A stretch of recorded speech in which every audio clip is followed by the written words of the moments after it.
So, last time we discussed the limitations of the LED and we said that we are going to overcome these limitations with laser diodes.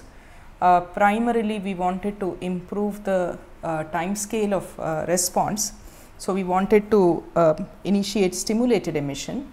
So, basic structure of laser diode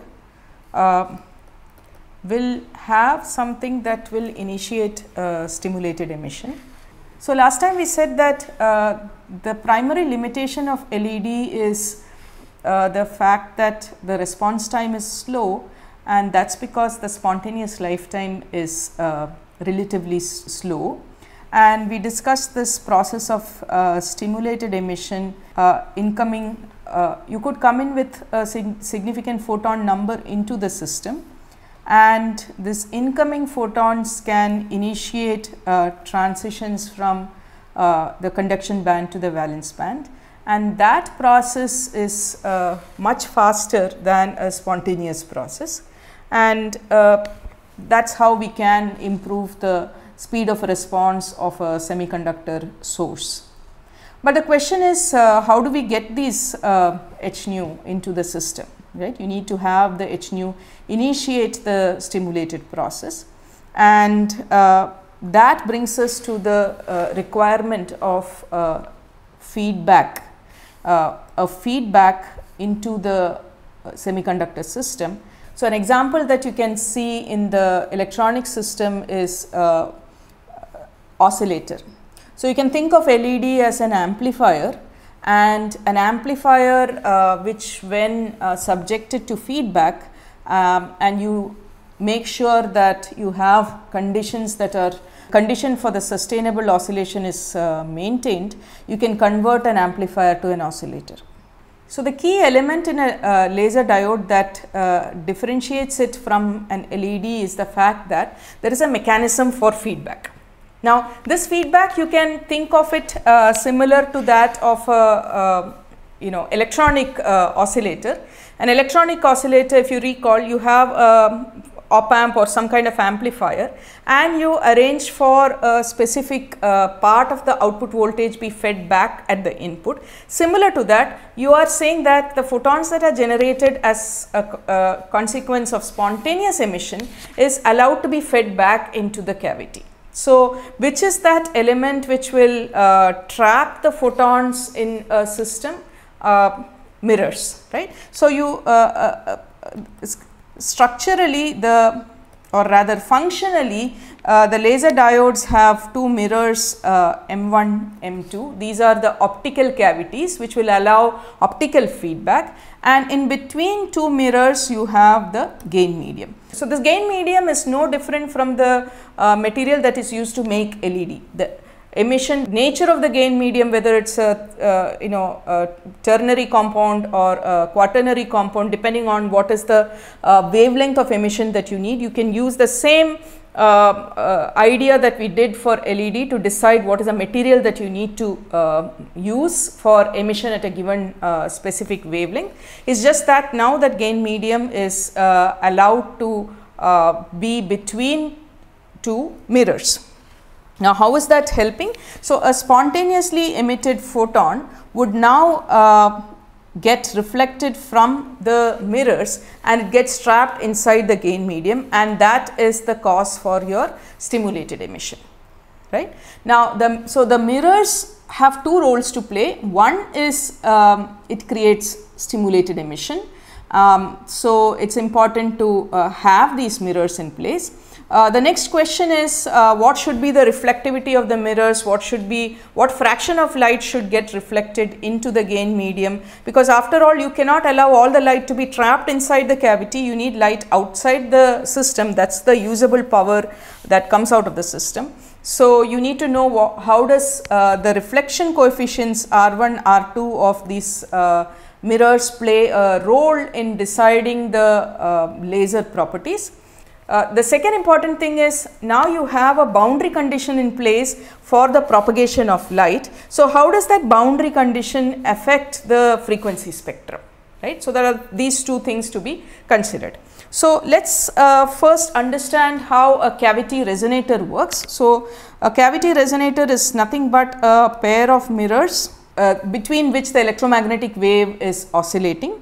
So let's consider the mirrors M1, M2, and I have reflection coefficients, reflectivities R1 and R2. So reflectivity is the ratio of reflected power to the incident power.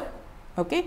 So let's now slightly look at the electromagnetic picture of what is really going on in the system to understand what are the constraints, or how does the propagation of electromagnetic wave get affected in the presence of these two mirrors. Okay. So let's consider the amplitude of electric field at this point, which is in the middle of the cavity, to be A naught. So remember, we are considering a linear cavity, and let's say the total distance between the two mirrors is D, and let's say the amplitude at the center of the electromagnetic wave at, let's say, t equal to 0 is A naught.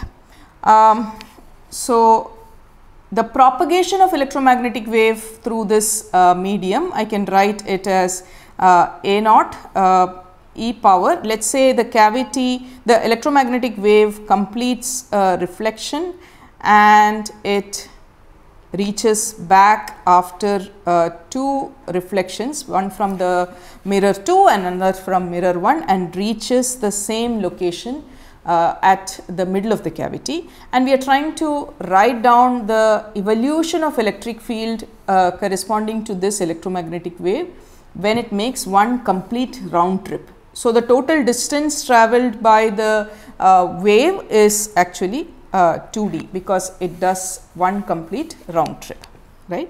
Now the field after one round trip I can write as equal to, this is A naught, which is the field at the middle of the cavity to start with.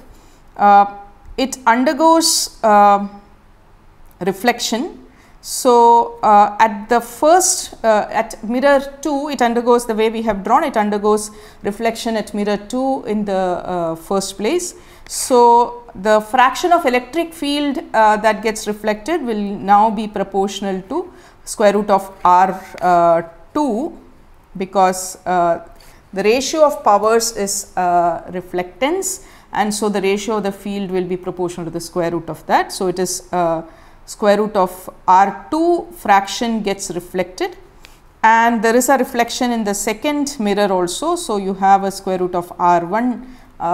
So this is basically the change in the amplitude of the electric field. You also have a gain medium in the cavity. So let's say the gain coefficient per unit length is G, and the attenuation coefficient, again which is a unit length property, is alpha, because the medium could have some attenuation also.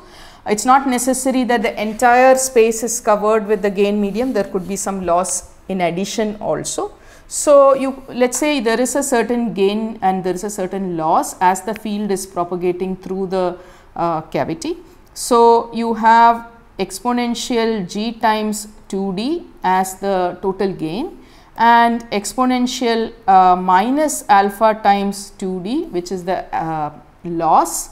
There is already a loss because of the reflection in the mirror, or rather a part of it gets transmitted. So there is a loss because of transmission, which you have already taken care when you have said root of R1 and root of R2. So this is the amplitude part of the electric field. What about the phase? As we, if you are trying to write down the phase change because of this propagation, so that is going to be e power minus j beta times 2d. You are assuming that the electromagnetic wave is of the form, if it is a plane wave that is propagating in free space, you are saying that taking a form exponential j omega t minus beta z, where z is the distance that it has propagated. Now, e power beta minus beta z actually represents the phase accumulated when the wave has propagated through a distance z. In this case, the wave has propagated through a distance 2d. So, that is why you have e power minus j beta 2d as the phase of the wave that has arriving at the same location after one round trip. Now, if this oscillation has to be sustained, you can demand that when it comes back at the same location, it should ideally be A naught itself, otherwise you cannot have sustained oscillation.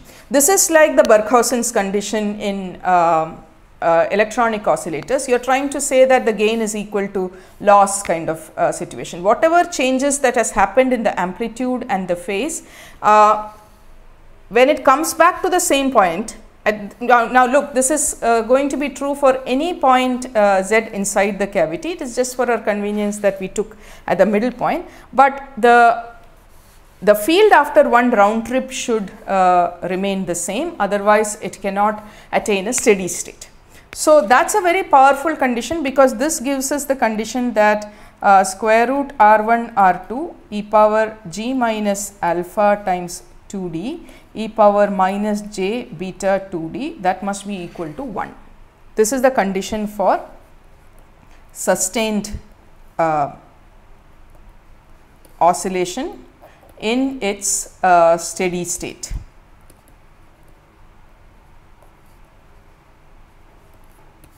Okay. So, this gives us a lot of insight into what is going on in the system. Because now you can see that there is a amplitude part for this condition, which is here, and then there is a phase part for this condition.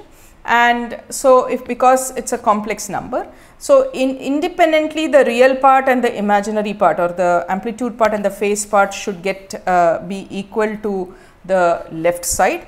And on the left side, we know that left side is basically 1. So, I can say that the phase condition demands that e power minus j beta 2d must be equal to 1, which would mean that beta times 2d must be equal to m times 2 pi, where m is an integer. Only then that condition is satisfied. So, and the gain condition or amplitude condition demands that this amplitude, which is square root of r1 r2 e power g minus alpha times 2d, that must be equal to 1. So, the loss and the gain should be balanced, right. So, let us first look at the phase condition. It means that, so what does this mean? What does this physically mean to us? Now, beta, you know that it is 2 pi times frequency divided by c times 2d is equal to m times 2 pi, which means that of course, our 2 pi gets cancelled. So, you have nu is equal to m times c divided by 2d, which means you cannot have all frequencies that will survive in this cavity the moment you have fixed the cavity spacing. Once you have fixed your cavity spacing, only those frequencies nu m's which are integral multiples of c by 2d, only those frequencies are allowed by the cavity to oscillate. You cannot have arbitrarily different electromagnetic waves survive in this system. So, all what we are saying is that if this condition is not satisfied, you have the light that is reflected from the two mirrors, they destructively interfere for certain frequencies, and they constructively interfere and survive in the cavity only for these specific frequencies, which is given by this condition. Okay. So, let us take an example. Let us say d is equal to 1 centimeter. Okay. And then your nu m's correspond to m times, let us take for instance free space. There is no gain medium, there is no loss medium in the cavity, there is no medium in the cavity. So what we are talking about, these allowed frequencies are true even when there is no gain medium in the cavity. It is independent of the medium that is placed. If there is a medium, the change is that the speed C is, it won't be C, it will be C divided by the refractive index of the medium.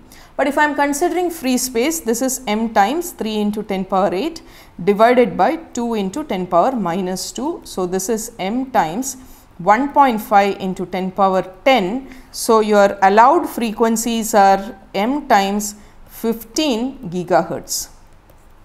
What does this mean? It means that this cavity can allow, doesn't matter what was generated inside the cavity, what can survive in this cavity, in this Fabry. So by the way, this arrangement of two mirrors in this linear fashion is called as a Fabry-Perot cavity.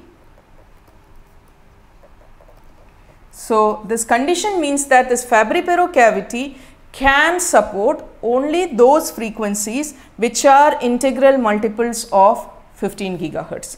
So if you ask a question, can I get 1550 nanometer from this cavity? How do you answer this question? You have to convert this into frequency, and that will be certain terahertz, right? And if that frequency is an integral multiple of exactly 15 gigahertz, only then that 1550 nanometer can be supported by this cavity. So how many allowed frequencies are there?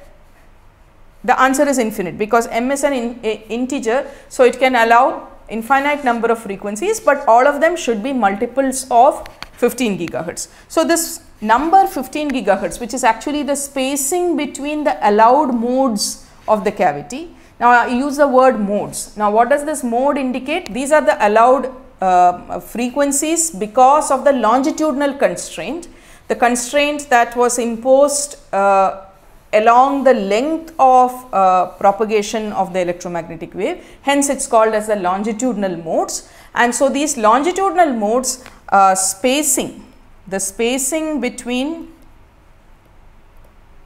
allowed longitudinal modes is called as the free spectral range of the cavity. Let me call this as nu f. Nu f is nothing but C divided by 2D. Okay. So any Fabry-Perot cavity is characterized by its free spectral range. Okay. And the free spectral range actually contains two information in it.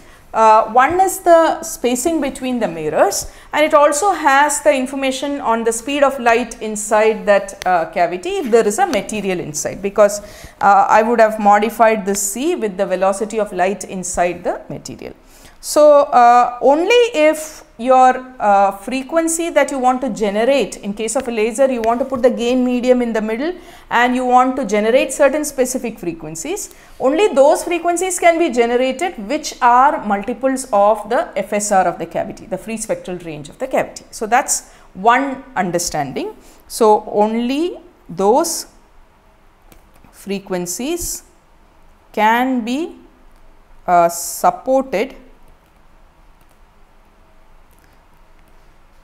integral multiples of FSR, where FSR is the free spectral range. So that is the conclusion when we used the phase condition.